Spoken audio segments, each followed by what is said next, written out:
Well, I know there's this one show on Adult Swim, but it's about this young kid he's African American and he's pretty much just like a hoodlum.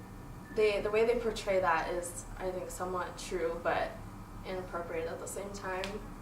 A lot of the African American, the black television stations, why should we be separated when there's all these other TV shows, like a lot of Tyler Perry stuff.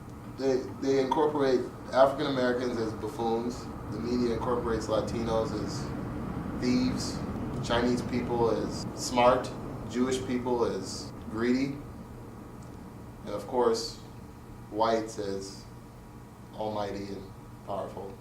Every day on TV, you see Maury, divorce court, and you see the same thing. An African American male that's cheating on his wife or cheating on a woman who he does not want to take responsibility of the baby. I call it mental slavery.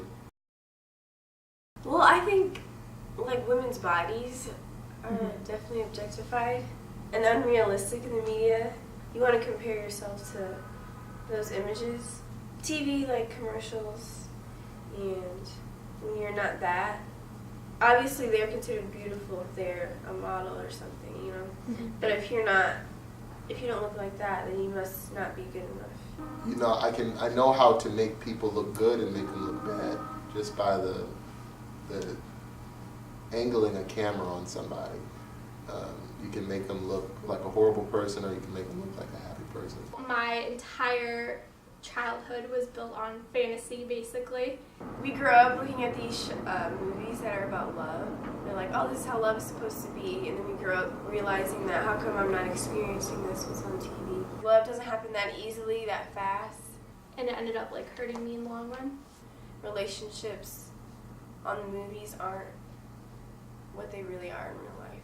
A person that's viewing any type of media needs to be intelligent enough to recognize the fact that all media, everything that you see has a bias. Since I watch a lot of reality shows, the shows kind of make it seem like everything in our world is so gossipy, and I would suggest that they don't do as much as that. I think that the freedom of speech needs to be protected in our country, and I think people need to be educated enough to recognize truth from fiction.